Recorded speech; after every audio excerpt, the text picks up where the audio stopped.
everyone. This is Raphael. And I'm Loryn.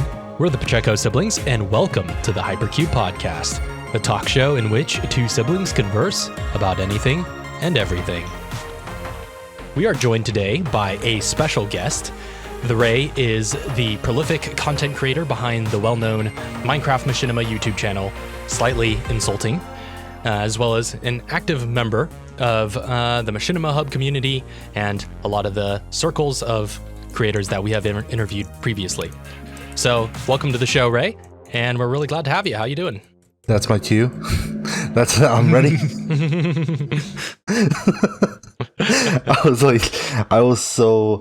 Anyways, thank you guys for having me. Also, special guest. I love that.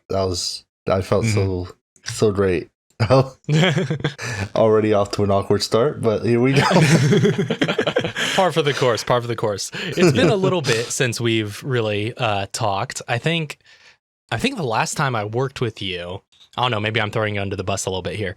I was on like a project that never quite got off the ground. I think it was Legendaries 2. Yeah, it was for the Splash Machinima universe. Yeah, because I'd been playing Steve for a little bit.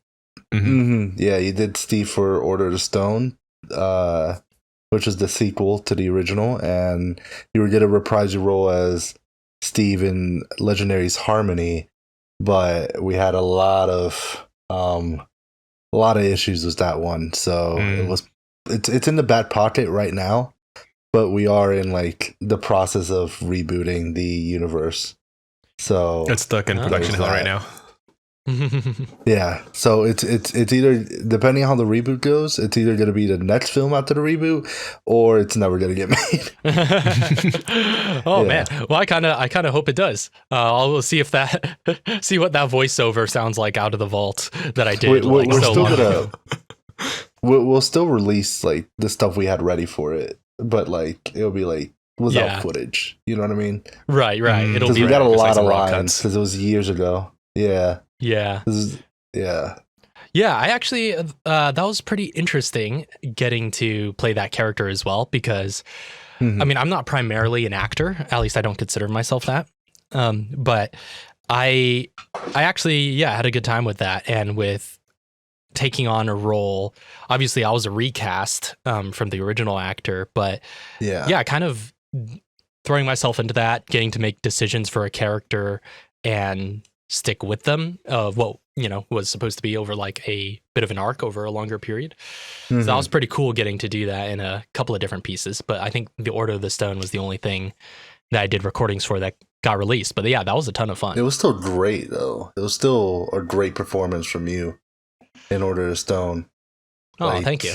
A lot of people really loved it, and it was a weird thing because I have like, when it comes to machinimas, I have like this weird identity crisis where I'll throw myself into self-doubt, and like I'll have to jump on another project using the stuff I learned from the last project in order to like, that's why I constantly reboot things and to like to improve myself. Yeah, because I've rebooted Spider-Man like twice. Right. And now we've reached the point, third time was the charm, where Spider-Man is the most successful series on the channel apart from Ninjago, which that's another story all in itself, but it's gotten to a point where we just had our largest premiere in the history of the channel with nearly 50 people watching at one given time. Heck yeah, that's awesome. And we're on our final season. We've done something we've never done before, which is keep largely the same cast for a long duration of time. And the whole reason I'm rebooting is because I'm taking what I learned from that Spider-Man show and I want to apply it into Splash. And I was going to do it with Legendaries Harmony, but it was just a lot of things that weren't working. Like the writing wasn't my writing anymore. I don't know if you guys had this where you look at a script from years ago and you're like, that's not me anymore. Oh yeah, that's not the person I am. Yeah.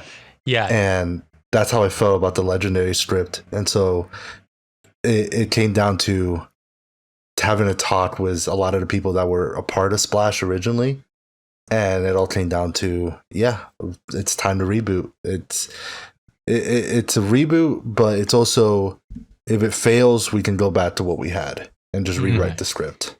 Yeah. Yeah. Well, that's awesome. Yeah. So you're just describing the artistic journey in like Minecraft machinima YouTube form of you acquire a certain amount of skills and then immediately just makes all the previous skills you had obsolete. And so you have to do like, oh, I got to restart everything because it's all old, it's all bad, it's all outdated. And you restart it and you acquire a completely new, different set of skills. And you're like, oh, now I just made everything else obsolete as well. Yeah. And I've come to understand what my tone is, like what I am as a director, writer, editor, all this. I've come to understand what I am. And I didn't have that before. I would just copy what I saw in like the Marvel movies, right? Yeah. And I don't have it anymore. Like you'll know what I make just by looking at it now. Yeah, that's awesome. You've got a voice now. Sounds like you've gone on kind of a, yeah, exactly. I was going to say that's, I guess to use the, that would be the artistic term for it, is finding your voice. And I kind of look forward to seeing what all you're going to be creating now that you've kind of gone on that journey of discovering your voice. I think it took me a long time, and I think I'm still in the process of discovering my own voice. But I think, it's one of those things that's just through like repetition and reflection that you kind of eventually find out. It's like, okay, but what is it that makes me? What is it that makes my style? Like, what is it that is unique to my style of creating? And that's kind of ultimately what your voice is. And a lot of people go a long time without really discovering it. I know it's a bit of a pocket. It's a bit of an elusive thing, in the art world that a lot of people kind of talk ephemerally about. But also, like, your voice changes. Oh, did we lose you for a second? I think you just disconnected. Yeah, no, I disconnected by accident because I was like turning off the alarm on my phone and it disconnected. No worries. Hang up. We can cut that out. Yeah.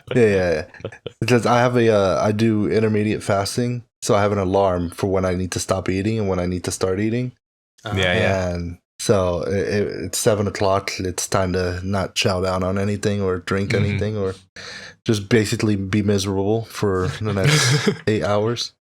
12 hours, whatever it is. I do a form of intermittent fasting called sleeping. Just don't eat. That's the only time I'm not eating. But so what were you saying, Loryn? Oh, I was just saying, like, with when it comes to finding your artistic voice and finding your voice through sometimes, just sheer brute force, putting projects out there, and it's like, oh, is that me? Do I really think that? Is that how I want to be seen as an artist? Your voice will sometimes, like, it'll come and go. You'll have different flows where it's like, this is me right now, but that might be me, might not be me later. And it's really interesting when you look back on stuff and you see like, oh, that was definitely not me. That was just me copying somebody else, right? That was not my 100%. Voice and not my intention. That's so me. Yeah. But then there are some stuff when you look back and it's like, you know what? Like, I still have like a connection to that. Like, there's still something there that is me. Even though that's not me now, that's not how I would have done it, but I still appreciate it. I still like where it went. I still like how it came out. That's always interesting. And sometimes it's the audience that kind of do that for you. Like, that kind of force you to find that voice. Because for Spider-Man, it was I was really happy with the show that we had, the first reboot, which is dubbed the 2019 Spider-Man show. Because we had one in 2017, we had one 2019, and then we had one called Friend or Foe, which is the one that's still going right now. But the 2019 one, I was very happy with it at the time. I was very excited to do season 2, and then the comments start coming in, right? Oh, no. And it's one thing, because when you do this for a while, because I've done this like nearly 10 years on YouTube, not slightly insulting, but just being on YouTube for nearly 10 years, right. You hear every insult on the planet, right? Oh, yeah. And it gets to the point, or not, it doesn't get to a point. It's like you start to realize that sometimes there's comments that seem like insults, but are telling the truth. And you kind of wake up to it. So the comment was something along the lines of, this is too much like the video game. I'm putting it in a nicer way because the way they said it was a little bit more harsh, but of course, it's basically like you just took from the video game. You did nothing to do your own style. You did nothing to put in your own flair. This isn't your Spider-Man. This is somebody else's. We want to see your Spider-Man. Yeah. And that sort of sent me through this downward spiral where I did like several drafts of season 2 until I was like, you know what? I'll just reboot.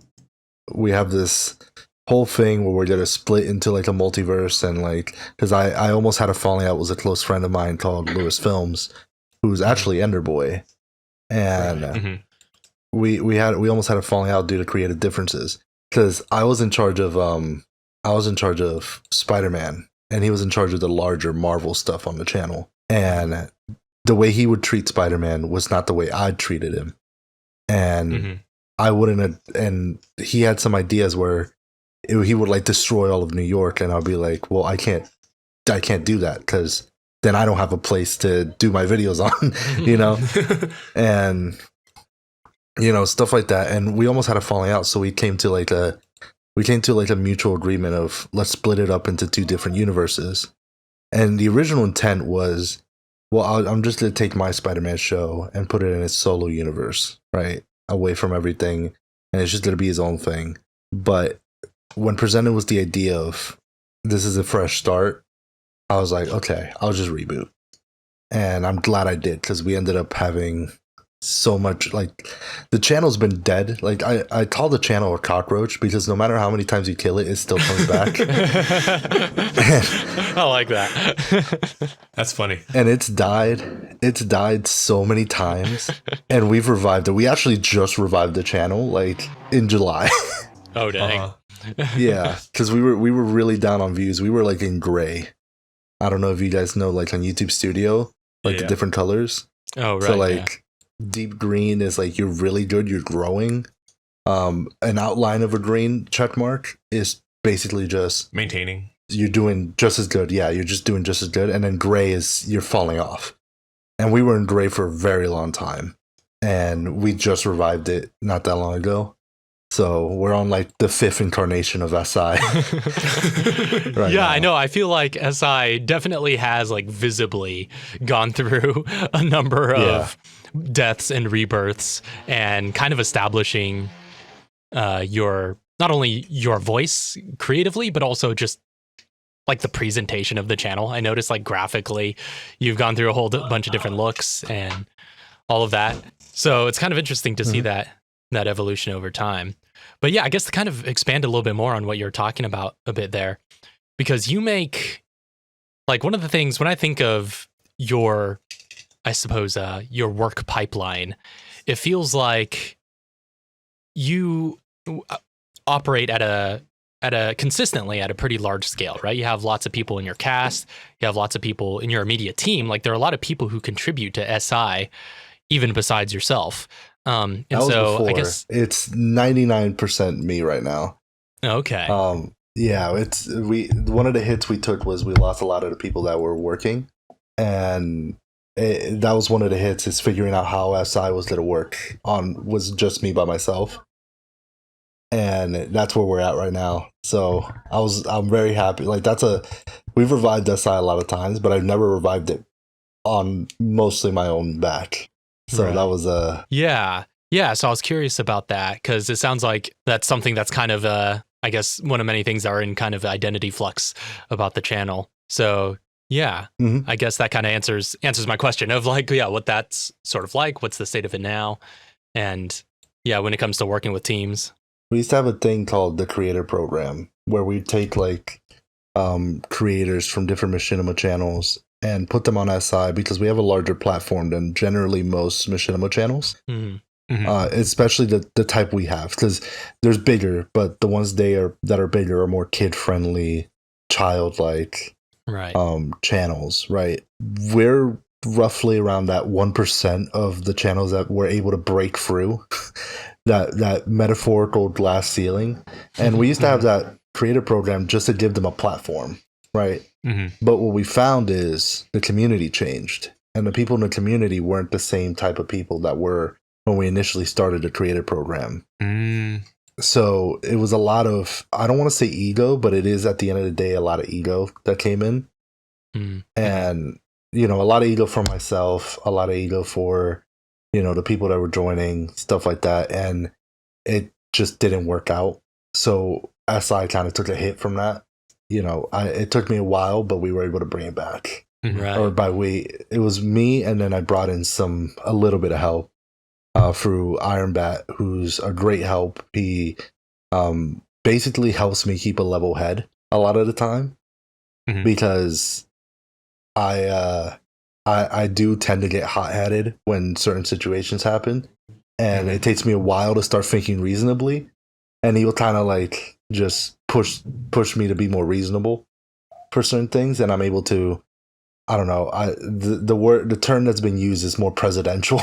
right, a little bit more diplomatic. Yeah, a little bit more professional. Yeah, that's actually really awesome. I think that's really cool to have a circle of people that you can trust who can balance your own shortcomings, and I think being aware of one's own personality and the strengths and weaknesses of it, I think is a valuable asset. So that's really cool that you have people around you that could help balance. I had to learn that the hard way. I used to have a lot of people that would just tell me yes to everything. Yeah, surrounding yourself with yes minutes. Yeah, I realized that's not good. I had to get people with different opinions. Like me and Iron Bat rarely agree on anything, but we're mature enough to understand that when we don't agree, it's because it's for the betterment of the channel, and there's common ground there where we can push forward. Yeah, I like that. I think that's a valuable lesson really for anybody in any aspect of life, not just in like 100%. our kind of creativity, but just in life. A lot of life is just figuring out how to cooperate with people that you disagree with. And especially in places where you need to, be productive, sometimes the best way forward, the best way to lead is to like listen to a variety of voices and find the common ground and the compromise that can make more people happy. Because oftentimes having that challenge like refines you and refines your work. Yep. It sort of is the reason why I'm always like, I really want a competitor in the community to like be a 10K channel, upload in a semi-consistent time, because I like that. I like that sort of pushback, and Iron Bat's a great example of that, because he'll tell me he wants something, and then I will be like, I don't want it, and then we'll find common ground and figure out how do we do it. Yeah. Well, that's really cool, I guess, kind of what you're doing with the creator program and all that. And even though it didn't work out, so is nowadays, would you say that's slightly insulting, I guess, like you were saying before? So nowadays it's kind of mostly back to your own original content. Yeah. Instead of hosting others. So I guess what sort of direction do you want to start heading in with that? I mean, do you have plans for the future beyond the aforementioned reboots? Or like, I guess, what are your ambitions for how the future is looking for Slightly Insulting? Well, right now we're taking it one project at a time, right? So we're the big accomplishment is wrap up the final season of Spider-Man. And, we have the Enderboy reboot on the side, and that's becoming a team collaboration, which I'll get into a little bit later if I can. But right now it's just getting finished with Spider-Man and seeing what happens with the channel next. Ideally, the place we would want to be is reintroduce the creator program in a more controlled setting, using all the lessons we had before, and turn it from being a platform to more like a developmental thing, right?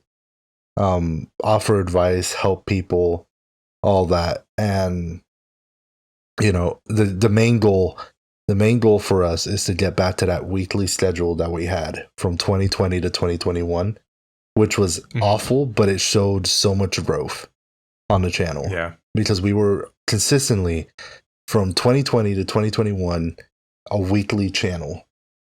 And that's something that has rarely ever been done in machinimas, and it honestly isn't even done anymore.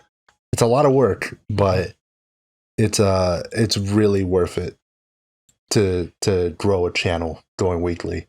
Yeah. And so that's the main goal, to get back to that. We just hit 10K. The next sub goal is 20K. Congratulations on that. Yeah, thank you. That was a shock because we hit it twice. Oh, wait, really? Yeah, because we hit 10K, and then YouTube has this thing when you hit a milestone, it'll delete bot channels or channels that are disactive from your sub count. And so we lost like 20 Oh dang. And so we were like, we fell down, and then like that same day we hit it again. So we hit 10K twice. Oh, Wow. What an accomplishment. Hitting 10K Yeah, twice. 1-2 punch. We hit it twice. It wasn't 20K, but it is 10K twice. You know, if you could add that together. Yeah. It'll count. Okay.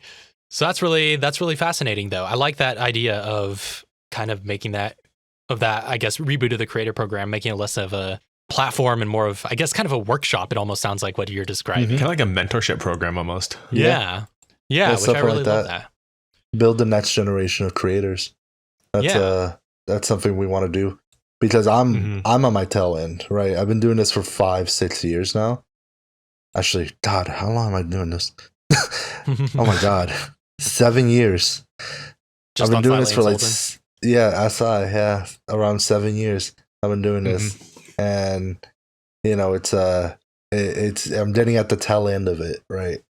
Where I kind of want to just become a background actor, like just handle stuff in the back and not have to worry about videos coming out.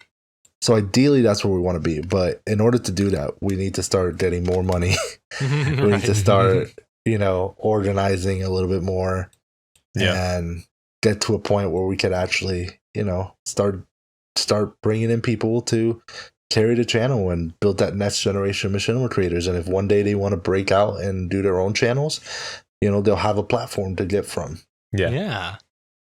That's really cool. It almost sounds like you're kind of, dare I say, like kind of transitioning a little bit more in the direction of being like less of a hands-on like writer director and more of a producer. More of like that's kind ideal. of, That's the word. yeah, like a manager type. And that's actually an interesting sort of, I guess, arc for you to kind of see that growth into that's like, the ideal, desiring that role. It's just it's a lot. Like machinimas have reached a point where it's hard to get into at a base level, because it's no longer like we come from the same era, like you and I, like us three, we all come from the same era where it was Optifine Zoom, film was like OBS or Fraps, Oh yeah, totally. And like having body actors on set, right? Oh, and like the most action was just the Minecraft punches, and that's what we had to work with.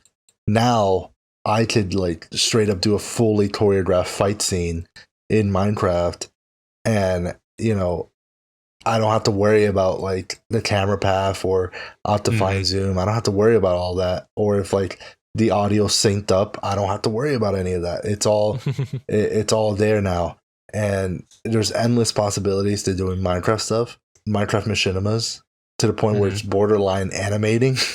At this point. Definitely. You look at like what EthoBot's doing with his studio, and it's just like they're just making straight up Minecraft animation, but like using the engine through Blockbuster, and it's insane. Yeah. No, it's just real-time animation. Yeah, it's basically animation, and like the struggle for me is because I come from the era like I said, I come from that same era where we had body actors. The issue for me is that how do I adapt with the times and not lose what I liked about machinimas in the first place?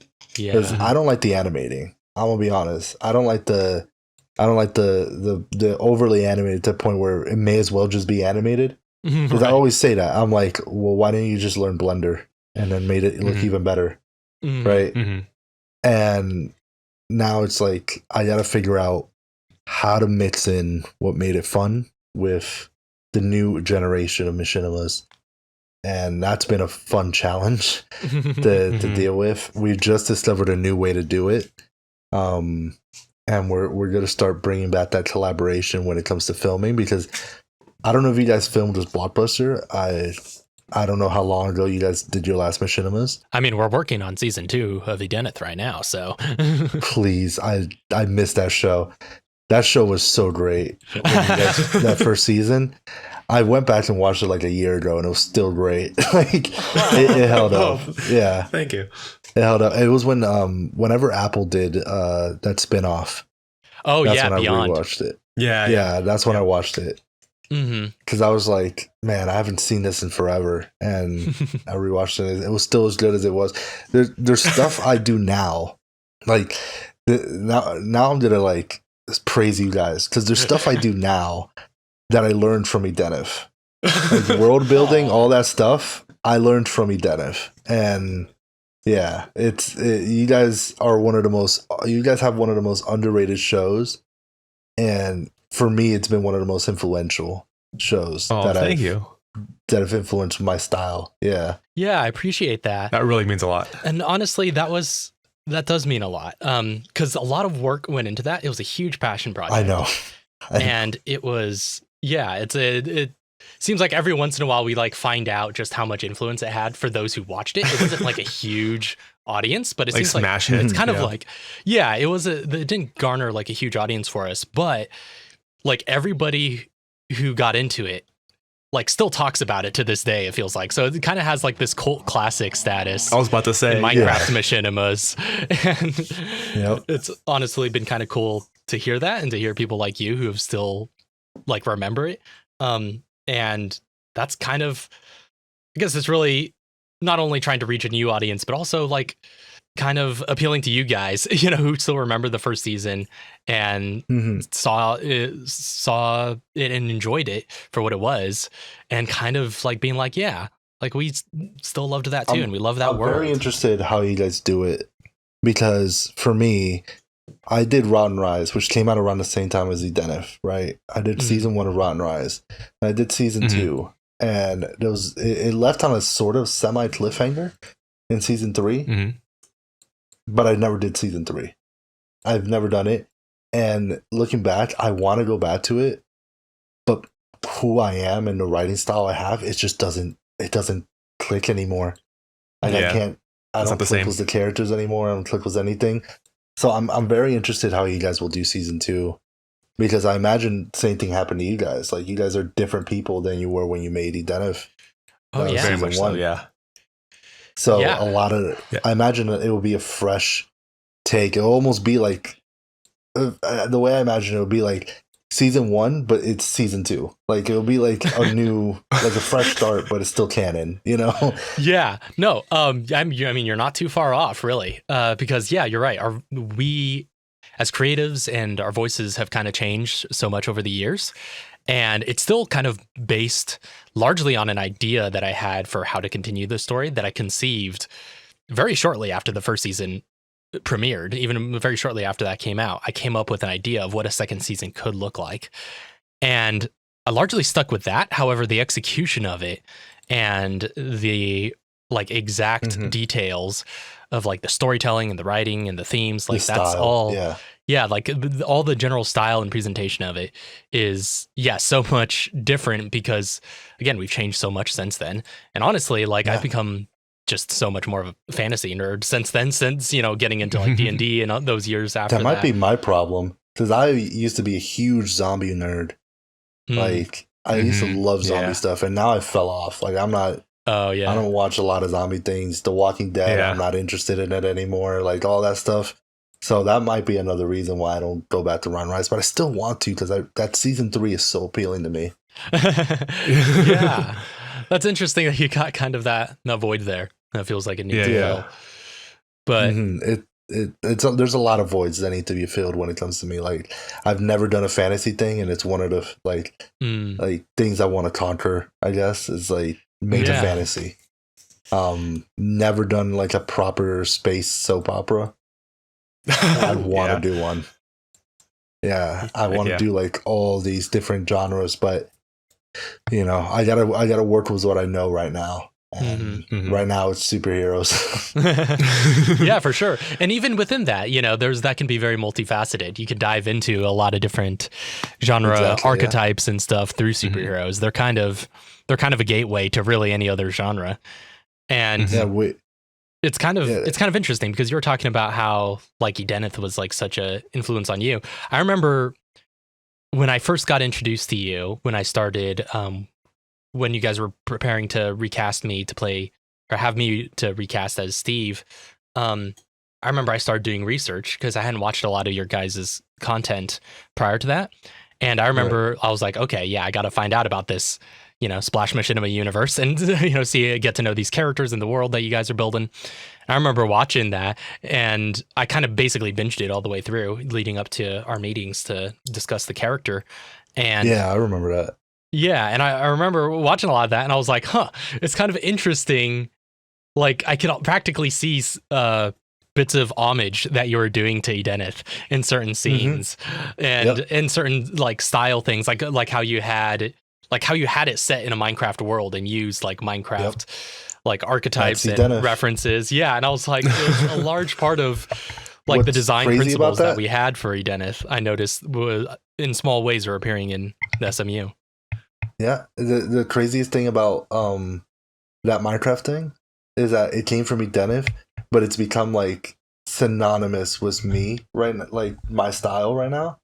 Oh yeah, and it all came from Edenith because everything I do, I always sprinkle a little bit of Minecraft in there, like a little like even the Spider-Man show, you'll see that like I'll put some Minecraft stuff in there and make it feel like it's a part of that world. Yeah, and it all came from Edenith. Like that's where it all originated. Oh man, is from that. Well, that's flattering to hear. I mean, I should say, to our listeners, like, you heard it here. Yeah, we get all the credit. This is a sponsorship. I'm getting paid to say this right now. Yes. Yeah, you will see your check in the mail. We went for the exact same joke.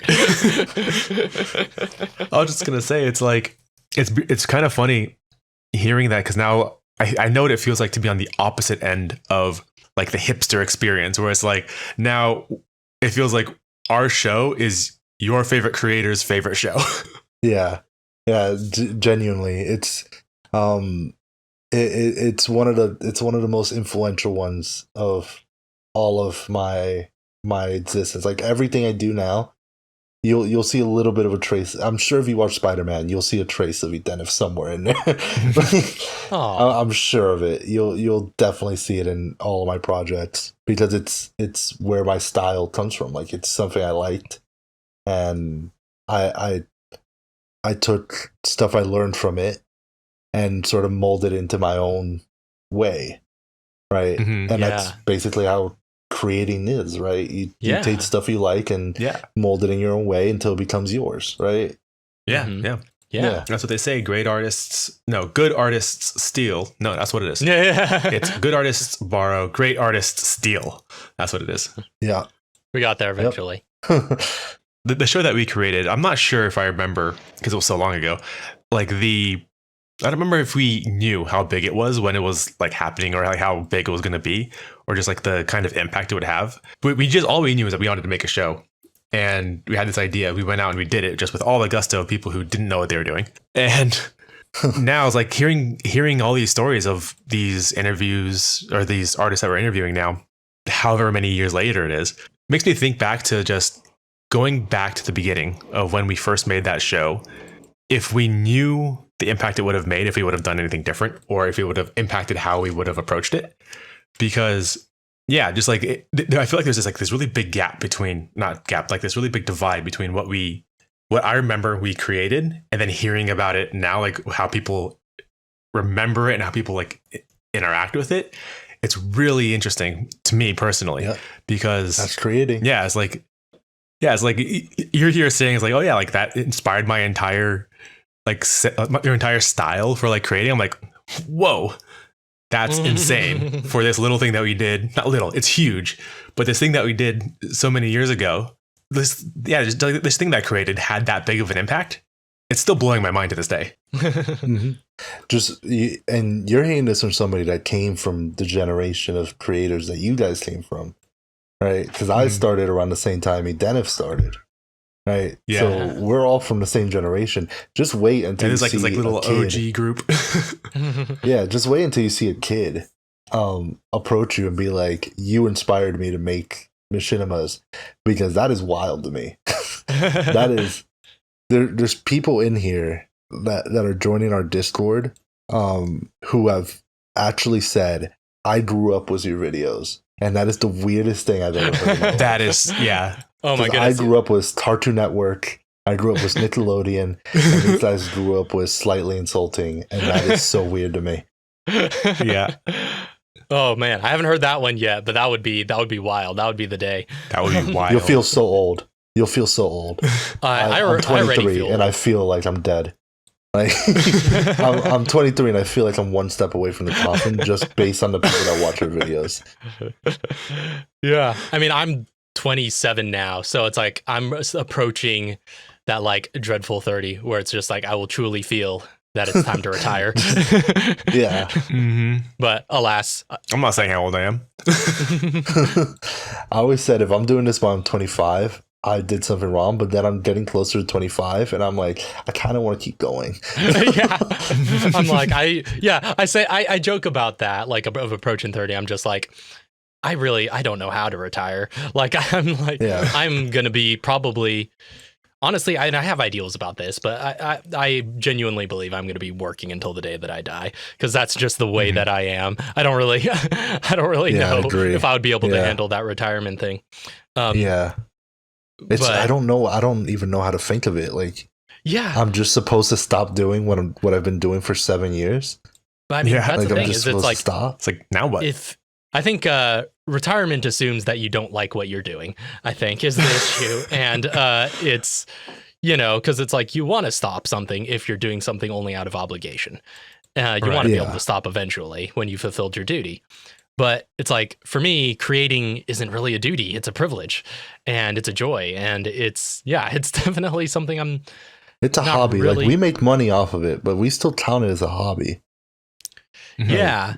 But even then, I hesitate to use the word hobby for myself, because I feel like that's like, I guess in some ways it doesn't feel, I don't know, like it matches the intensity of passion that I have for it.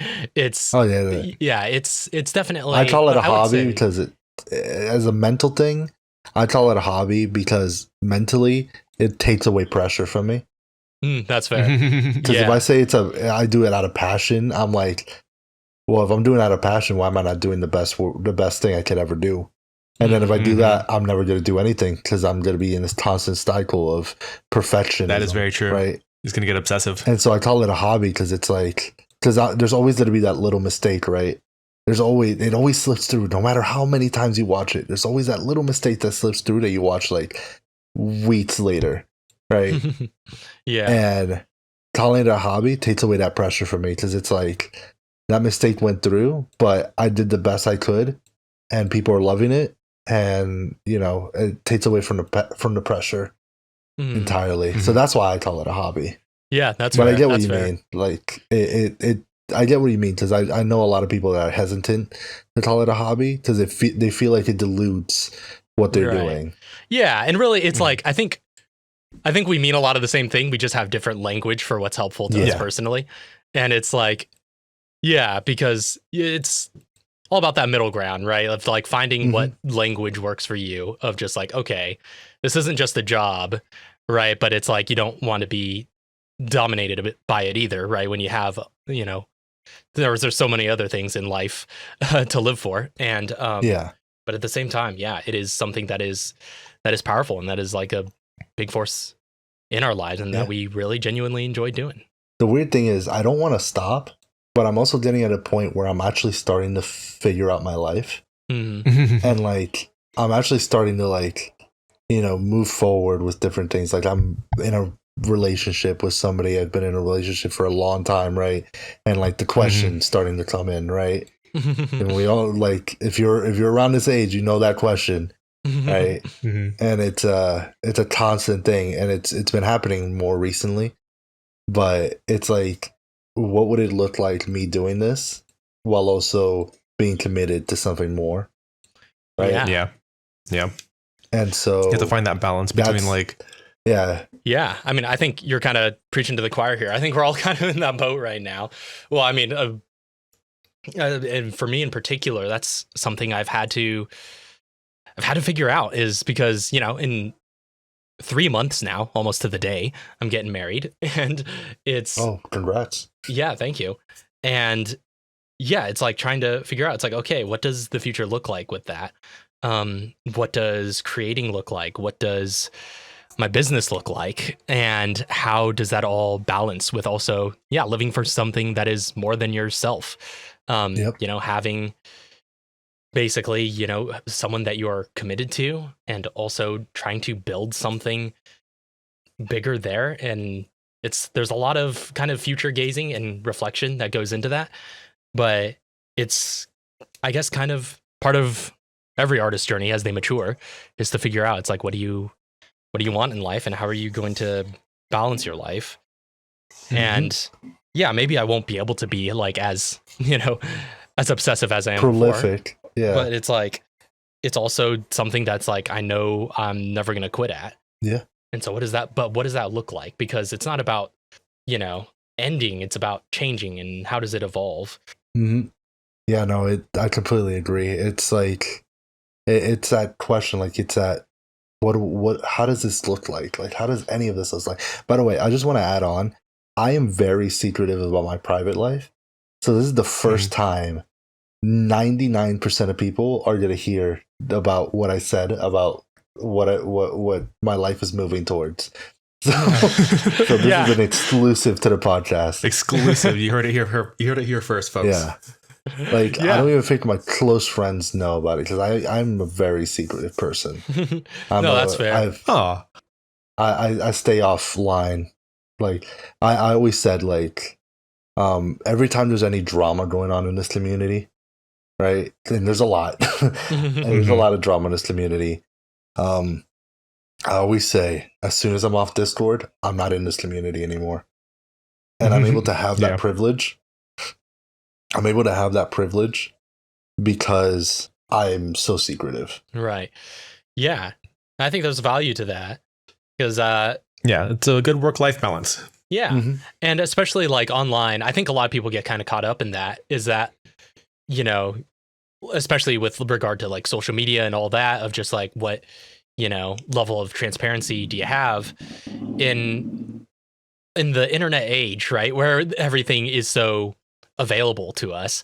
It's like, I've always advised people that just the amount you want to disclose, like the right amount, is whatever you're comfortable with, and like, generally we try to stay generally pretty private as well, but we're also not afraid of like opening up about personal details. But but generally speaking, right, there's a lot of stuff that we just don't put online, right? Like, there's a lot of our lives that are just not publicized online. And I know to a certain extent, when you're in this career field, right, there is an extent to which you're agreeing to be like a public facing personality, but it's, and so there's a certain amount of privacy you kind of agree to sacrifice because of that. But it's like, still, it's kind of nice to be able to have that separation where you can be like, this is my, online corpus of work, and my life is a part of that, but also separate from that. And it's like, I'm not really one to put out an excessive amount of, personal details online. And that's just kind of the way I roll. But I've gotten more comfortable with, over the years, also being myself online as well, like using my name and my likeness and all of that. So it's kind of interesting how, I guess, my balance for that has changed over time. I probably never will be able to be comfortable with it. Like, showing my face online, it's impossible for me. Like, I've had moments where I'm like, maybe I should do a face reveal, but then I'm like, I shouldn't do a face reveal, because it's like, it's out there, like, the more information about you is out there, the more it stays out there, right? And I'd rather just not have that. I'd rather just be like Hannah Montana. Like, as soon as I take off the wig, I'm a different person. Machinima is your wig. Yep, it is my wig. Discord is my wig too. I like that. But and it's kind of interesting hearing you talk about, I guess, the olden days, the ye olden days of machinima, and where it all started. Pre-Blockbuster. Pre-Blockbuster, all that. And it's kind of interesting to see how it's evolved over time. Obviously, I think when you and I both started, Blockbuster wasn't a thing. We were doing things with body actors and recording just direct capture and just going in with Optifine in your camera, and it's so wildly different than the landscape now, and it's interesting having to find our own I guess learning process and evolving with the times, and especially as we go into season 2 of Edenith. Like I'm basically having, because when we first started working on Edenith, like the first half of the production did not have any Blockbuster whatsoever. And then you could kind of tell that in the second half we did. Like at a certain point, this was in the early days of when Blockbuster was first becoming a thing. And it basically got adopted like halfway through that show. And I'm sure if you look for it, it might be a little bit noticeable. But prior to that, it was just all the old-fashioned method. This is the first I've heard of it. Oh, yeah? It's the first I've heard of it. Yeah. If you look for it, you might be able to tell now that I've told you that. But it's mostly like the camera work starts getting a lot more complex. And also the number of people that are in scenes too. Like, I didn't notice that. I just thought you guys were insane. Because I remember even before that, there were a few select shots, because we couldn't do it all the time, but there were select shots that we could do where we cheated it by doing basically just the old school split screen effect, where we would have different scenes populated by different people and then shoot it again with them in a different spot, and then kind of like hard mix it together and like figure it out in the edit. But we were able to do that in camera more often. So that was the primary change. But it was prior to that we had to do it old fashioned with the body actors. And then of course for me, even like Minecraft wasn't where I started machinimating actually. Like I remember doing like Call of Duty and Halo machinimas back in the day. I miss Halo. The good old days. Yeah, those are the days. So it's like, I almost feel like a kind of a veteran of machinima at this point, even if it's not like the primary medium I'm creating in nowadays. It does still have like this weird special place in my heart of kind of something that, because it's like, for me, I'm kind of transitioning more to doing what I've always kind of wanted to do and being more, like of a broader filmmaker generalist and doing live action stuff and animated stuff and all that. But machinima still is the thing that kind of first gave me my foundation of film craft and helped me to fall in love with the medium. And so in that sense, it still does hold a bit of a special place. So it's been kind of interesting revisiting that love for a second season of Edenith, and having to relearn a lot of things, but also apply a lot of new skills that I didn't have back when I was just purely a machinimator. And of course, a lot of that history was like under a whole different, banner, like, and like I've like our current channel with P-Cubed and all that, right? That's only been like past 8 years at this point. And even before that, like I was creating under different monikers online ever since I was like a teenager. So I kind of sympathize with what you were saying earlier of like going through all these different phases and reboots and having to basically constantly reinvent and kind of keep up with the times. Rebuild. Yeah. Oh, constantly. So it's I guess a constant struggle to stay relevant. Yeah. That being said, I guess before we wind down here, I guess, are there any closing remarks you want to tell us about what's next for Slightly Insulting? What are you working on right now? What are you up to? Well, it's just the final season of Spider-Man, the biggest machinima in our history, the biggest Spider-Man machinima, as far as we know. The culmination of everything, not just Spider-Man, everything I've ever done is in the show. Every lesson I've ever had is in this final season. And, check it out. Just check it out. And even if a lot of people, because, there's a lot of people in this community that don't want to watch unoriginal content, right? Because they prefer the original stuff, right? I understand it. And I've had a lot of people that are like that who have watched the show and loved it, right? So give it a shot. Give it a shot. Even if you don't like it, just give it a shot. It's 3 seasons. In total, when it's all done, it'll be 20 episodes long. About like 4 hours long. But yeah. Oh wow. It's pretty decent runtime. That's pretty significant. Yeah. Yeah, the final season is like 2 hours long. Oh wow. So that's a feature. Yeah, that is a feature at that point.